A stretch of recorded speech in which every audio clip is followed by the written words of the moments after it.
Do you feel like you're behind in life? Are you always trying to keep up with the Joneses? Do you feel like it's just not fair? You can't get ahead? Well, you're in luck because today's episode, we're talking about keeping up with appearances, why the Joneses just don't care. This is the Oh, Existential Stoic podcast. I'm Randy. That's Danny. What's going on, Danny? what's up, Randy? You know, There's Danny, when mythical I, Joneses. yeah, yeah, You know? Mr. Jones and Me, that song. But when I was a kid, you heard about the Joneses. Never really made sense until I was an adult. And now, man, it seems like everybody's trying to keep up with the Joneses. Yeah, whether it's the Kardashians, whether it's like the OC moms or like the, there's so many, whether it's the next influencer or whatever, it's like there's so many things to look at, so many examples of lives of quote unquote like success, doing well, awesome, whatever. That yeah, it's like it's insane, right? There's so many models to follow. Yeah, well, I mean, it has gotten amplified ridiculously with social media. Because I remember when I was a kid, the idea that I had of the Joneses was like the family that had, the nicer house, they had the better car, and it's like Well, you had this one family, and then maybe yeah, if you watch Lifestyles of the Rich and Famous, you might see some other stuff that happened out in like Hollywood. but you're But right, right? It was usually community based because I remember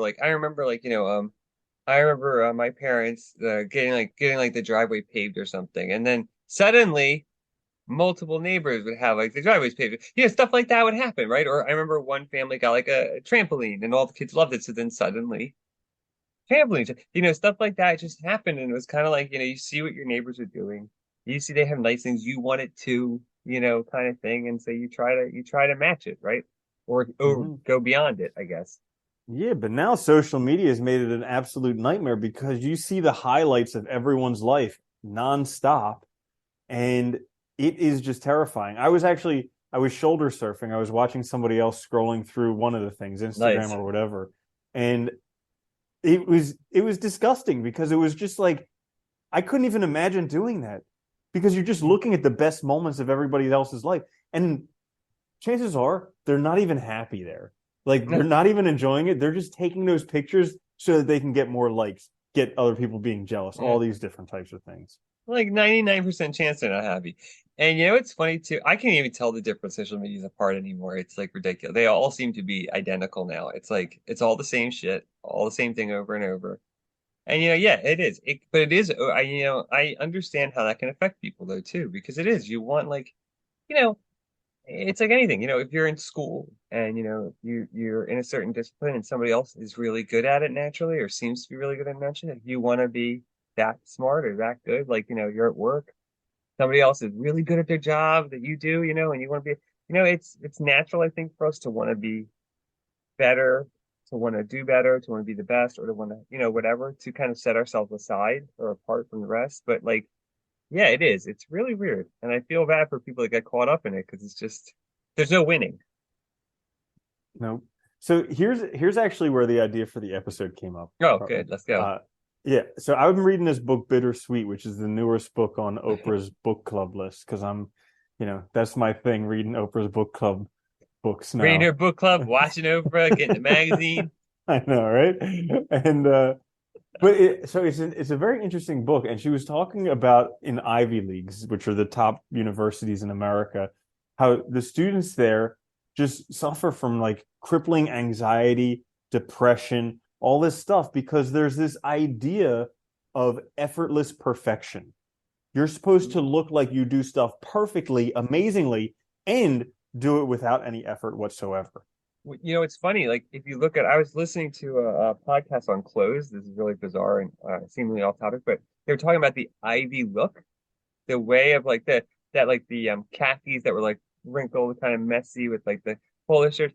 That look like actually came from that idea too of like effortless perfection. Like you're coming right from like rowing and going into like your master's class of what you know what I mean, like kind of thing. And like you're supposed to look like you're no effort into it. You just kind of you naturally look good, whatever kind of thing. And yeah, but there's a lot of effort involved, always. So Yeah. Oh yeah, and so it's basically this effortless perfection is not possible for anyone. Everybody's totally stressed out trying to achieve this effortless perfection thing. and it's causing massive problems all over, including like increased levels of suicide. So she was talking about, and I'm going to get to the reason for the keeping up appearances thing. She was talking about two cases.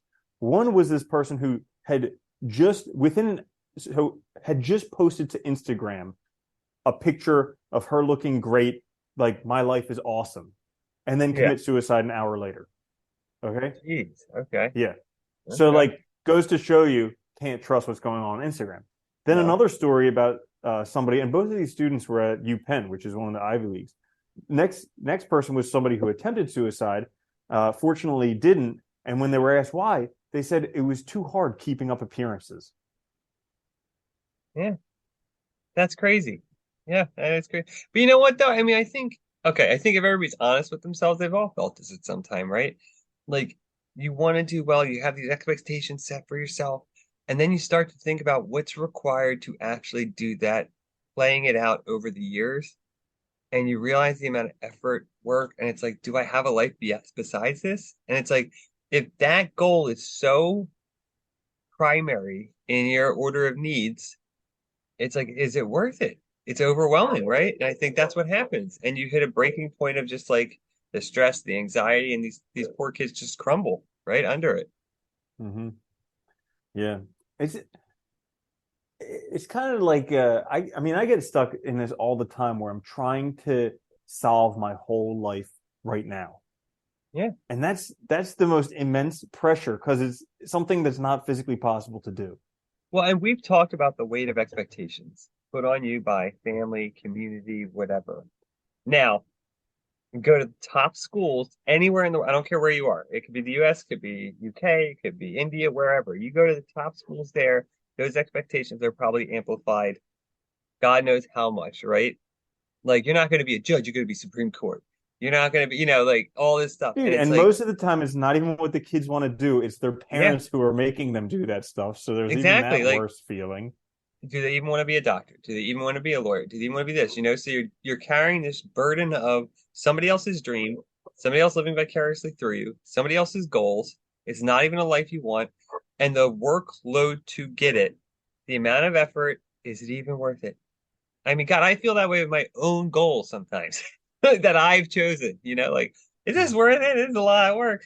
And it's like, you know what I mean? Like so, like, could you Yeah. imagine, like, and I felt that way when I was younger too, that the pressure of like, you gotta be the best, you gotta get A's, you gotta be top, you can't just get A's, you gotta be top of your class, you gotta, do this, you gotta be in that, you gotta be the president of the club, whatever, like all that BS. And and half the time it's so the parents can just tell their friends that, oh, my kid, that, it sounds nice to say, oh, they're a doctor, they do this and da da da. And it's like, it's all keeping up with, goes back to keeping up with Joneses, right? They can post Mm-hmm. on social media. Mm-hmm. Yeah. So how does one break this cycle? It's hard. I think it's very hard. I think even because I'll be honest, like I feel like to some extent I've broken it, but I still have it within myself for my own things that I want to achieve, if that makes sense. But I think part of it is you have to break the dependency on other people's values. You have to cut the cord, and or like Nietzsche says, say no to all the burdens you're carrying, all the obligations from outside, all the social pressures, all the expectations.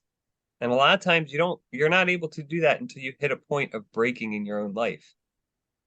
I think we both went through that to some extent, right? Where like, you Yeah, finally say I no. was reading something and there was a quote that I highlighted because I thought that you would find it interesting. I believe it was uh, pain creates values and values create pain. Yeah, that's a really good Very one. I like interesting. that.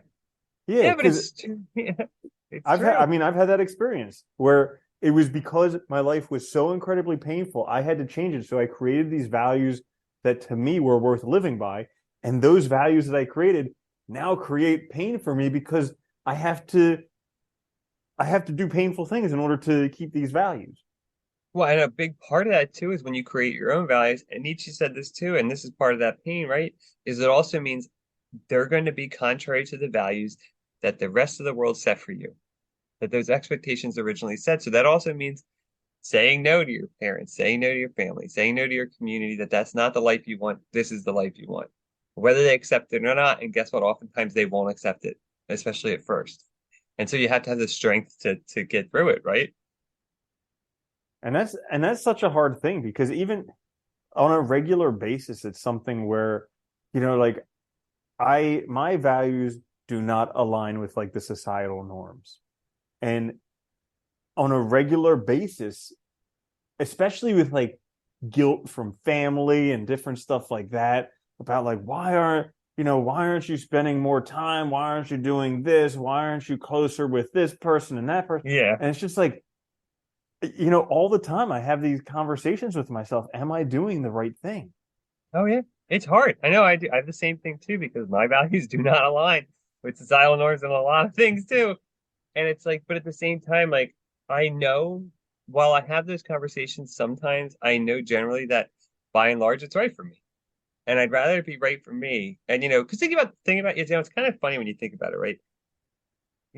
Parents, communities, children get raised in them, and so they teach them to live the ideals that they think they would have wanted, which is okay. That might be natural, and they put all these expectations on them. The problem is though that doesn't take into account the kid's own desires, wishes, hopes, life, and instead of giving them the means to make choices, create their values, and live a life that they really want to, they try to direct them into a life that they think is good for them, which creates all these pressures, right? And because oftentimes that's also informed by what they think will look good when they're talking to other people, when they show other people, when they post on social media, and it's like, so are those really the kids interested that you have in mind? Or is it really your own pride, your own desire for validation, your own desire to be at a higher status? Is that actually really coming into play? Mm. Yeah, there were a couple interesting books. One was uh one was called Self-Compassion, and another one was Try Softer. I think that was Hmm. the name of it.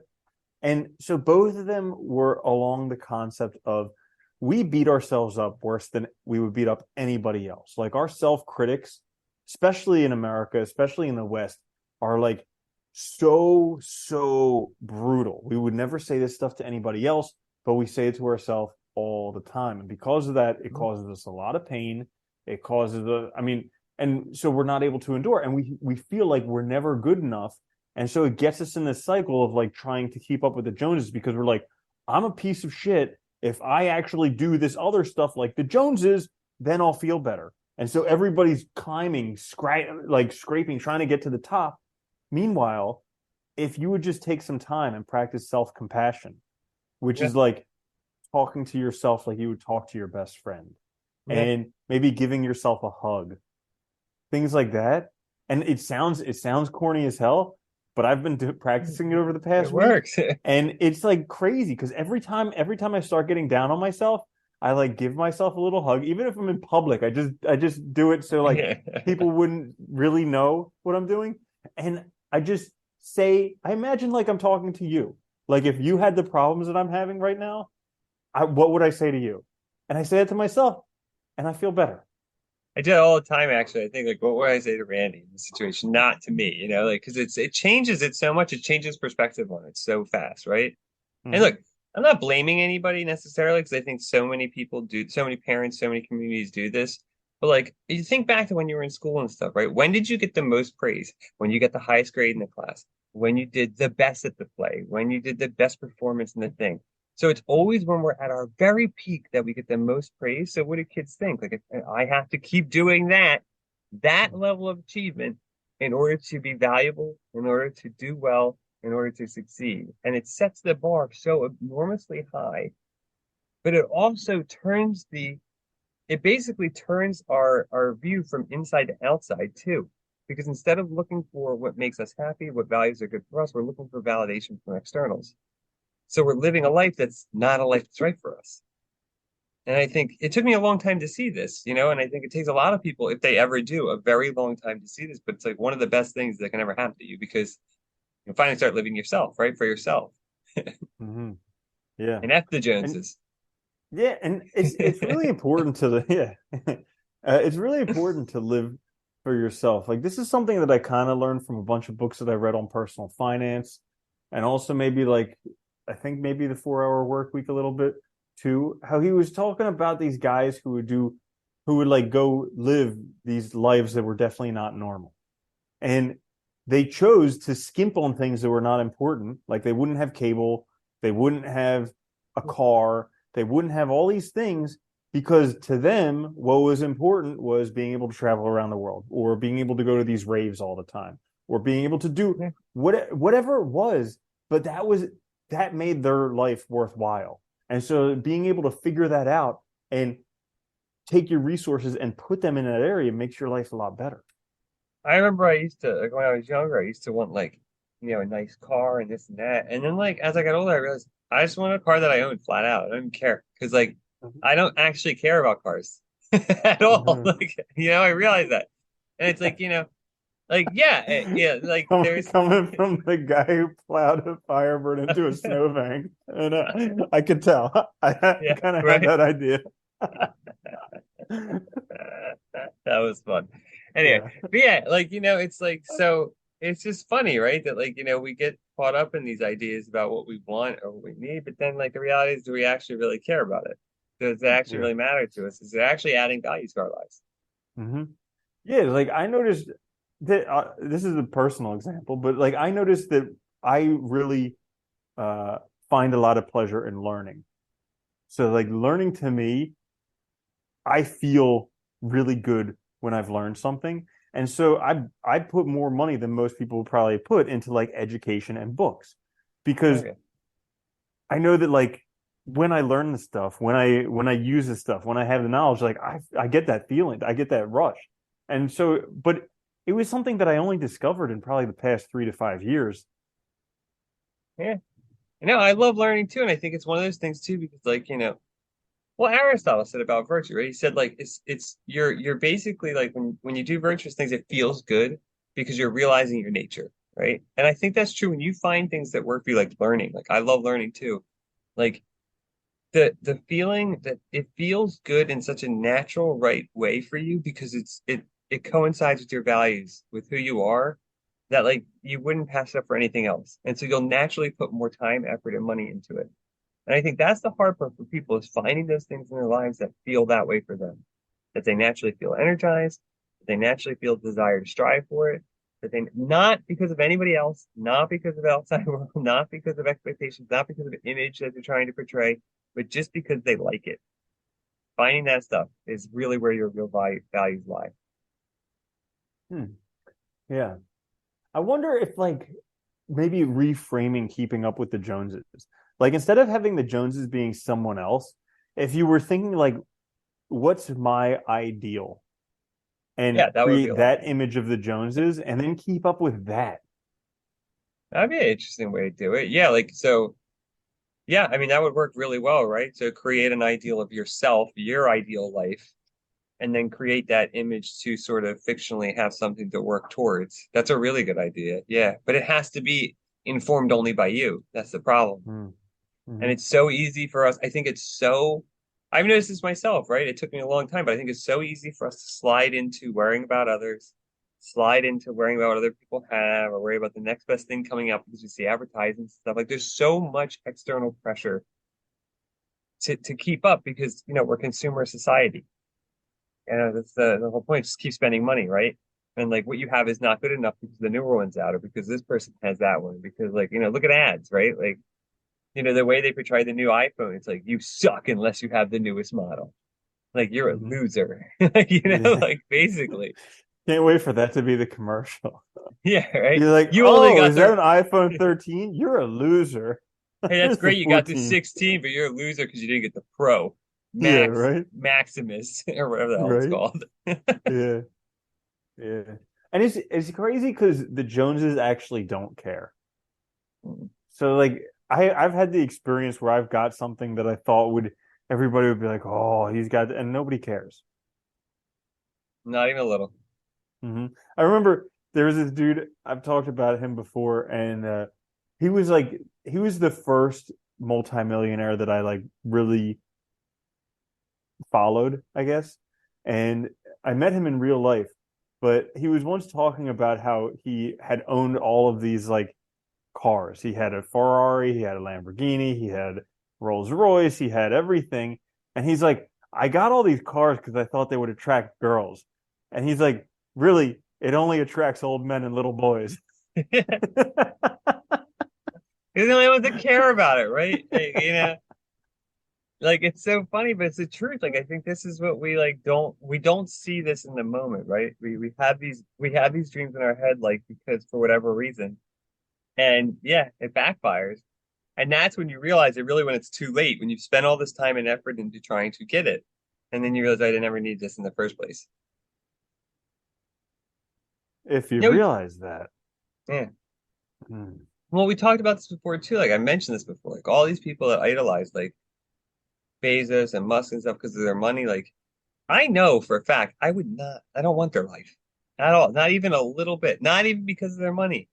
I don't want it. It doesn't, that's not appealing to me. Like their life, what they have doesn't, I wouldn't be happy. And I think you need to know that yourself. If you're not going to keep up with the Joneses, you need to start realizing like what would actually make you happy? What Hmm. is it? What do you need? What do you need to focus on? Because it's the only way to figure out how to like live where you're measuring yourself against yourself, not against others. And I think your idea of creating that like ideal is a good one because then it's a measurement against you. Hmm. Well, like the human capacity to get used to anything is enormous. They've Oh, done it's the studies insane. with the lottery winners and also with people who have become like crippled, paraplegic, things like that. Yeah, their life changes for a few months, but after that, they're back to the same baseline they were before. And so, that's something that I always try and remind myself is there's nothing that I can get to have that will make my life any better. It's really only going to be how I relate to my life right now. That's a great point too, because we get caught up in that idea of that initial excitement and we mistake that for how it's going to feel forever. And it's just not. You're going to get used to it, right? It's like the first time you get something really cool that you've never had, you're like, this is amazing.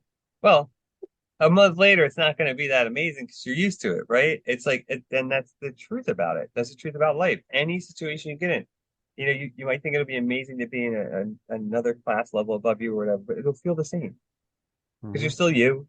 It's gonna become normal, and like you said, our capacity for that is crazy immense. Like, I mean, you see people that like, I mean, people get used to being in prison, which seems insane to somebody who's never been in prison, right? But it's possible to get used to it if that's the only thing you have. And I think, so keeping that in mind is a really good point because it kind of puts into perspective the value of these things.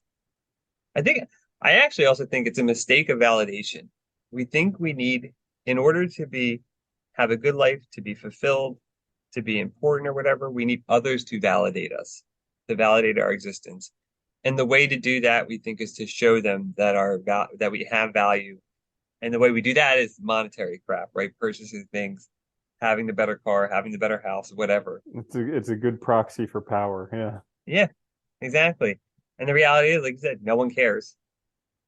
Hmm. Doesn't matter. Like, Hmm. and then you're stuck with a ton of rooms you don't use that you have to clean. Yeah. Like we always talk and we give all these recommendations. And like when I watch our videos, I'm like, damn, our advice is good. But I think a lot of this stuff, you just have to live it yourself. Yeah, Like a lot of this stuff, you can listen until until I'm blue in the face. I don't know, until somebody's blue in the face. But somebody. it's one of these things. Like I remember I got for I don't know, probably like 10 years I had this dream car. And then I finally got this dream car. And I was like, this is it. Like The now I'm next gonna be level. happy. Like this is it. Gonna go to car shows, gonna like cruise around with girls, gonna work on the car. And literally the whole entire time I owned the car, it was a nightmare. Like it Yep. was an old car, stuff was breaking all the time, always getting it fixed. It was just like everything. Even when I was selling it, like literally I had a guy there to buy it and the car broke.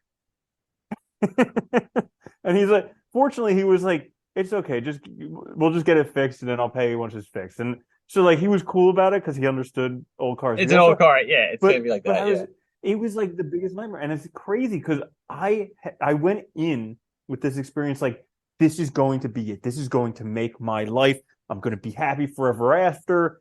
Like Cinderella story. This is my glass slipper, and it was just a complete nightmare.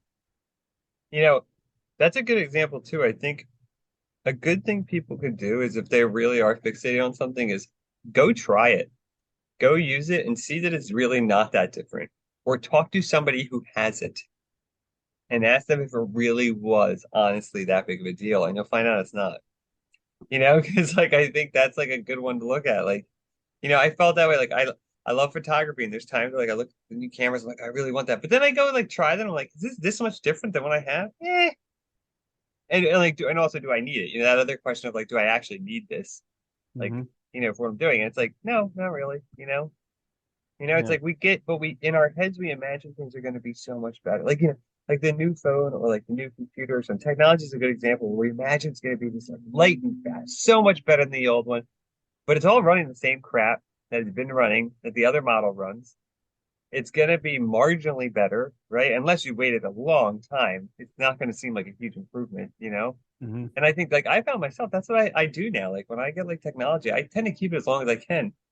Then when I finally do upgrade, it's a big improvement and I notice it. I'm like, holy cow, these things open fast now, like, oh my God. Like, and it feels different. And it's like, okay, good. This is actually worthwhile then. Hmm. But like when you don't do that, when you're trying to do it, keep up, and you're trying to do it all, you're just recycling stuff, it's like no difference.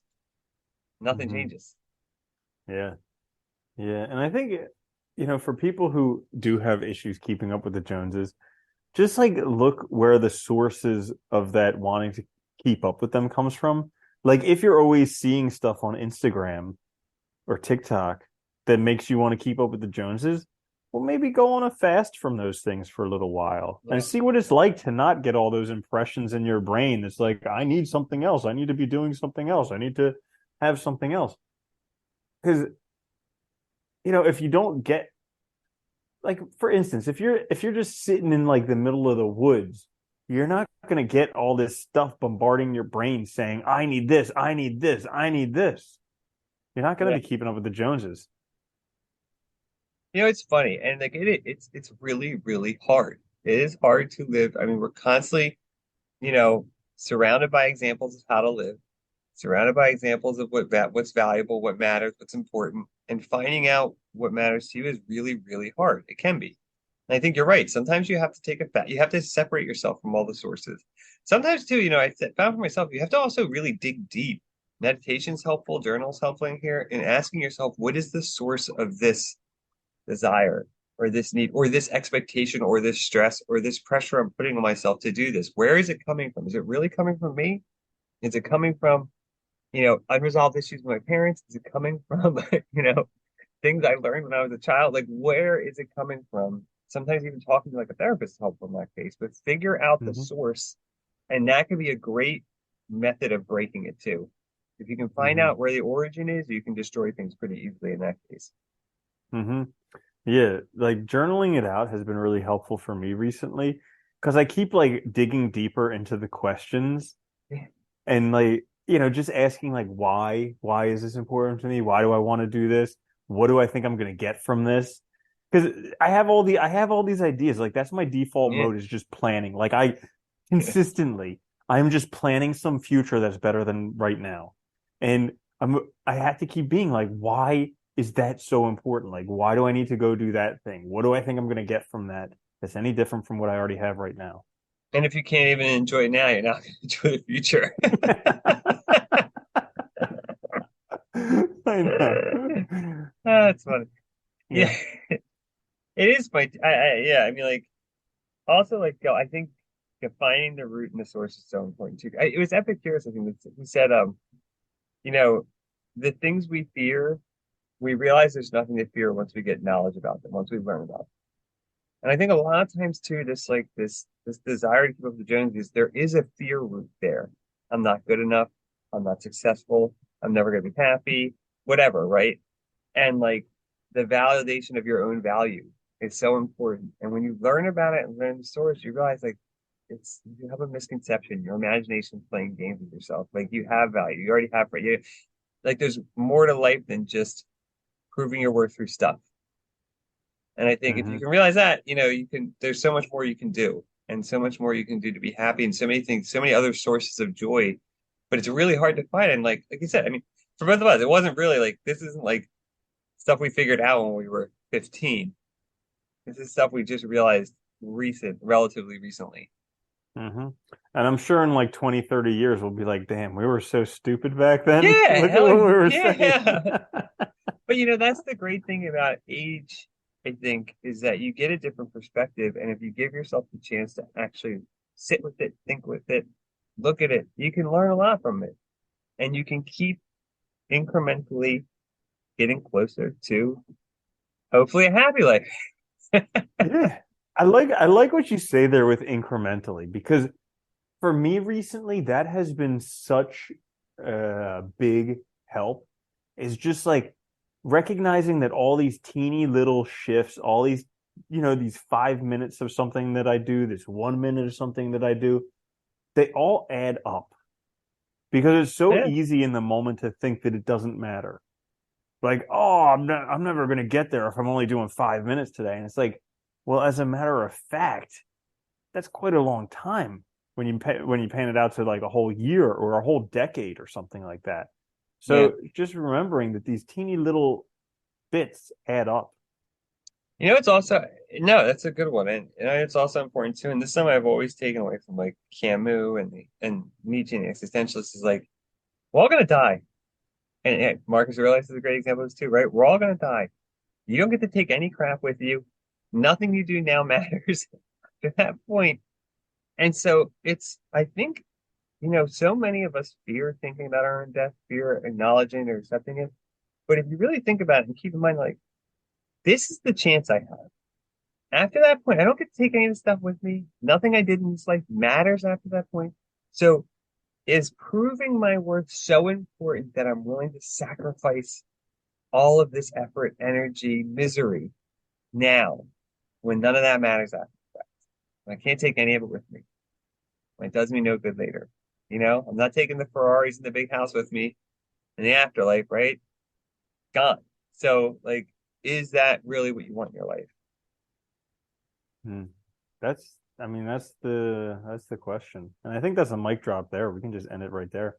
Okay, Because well, yeah, that's yeah, a good yeah, episode. that's perfect. I mean, I don't have anything else to say towards that. But yeah, great point, Okay, Danny. thanks. In a nutshell, I mean, this episode we just talked about keeping up with the Joneses and why they don't care, keeping up appearances, why they're not, Yeah, you know, it's a risky game to play it is because you're super risking your risky, whole right? entire life. Yeah. You risk losing yourself. That's the Hmm. scariest thing. Yeah. So that's all for today's episode. If you did enjoy it, like, share, subscribe. Check us out on YouTube, wherever you get your podcasts. Join us for episodes twice a week. This is the Existential Stoic Podcast. I'm Randy. That's Danny. I'll see you later, Danny. Later, Andy.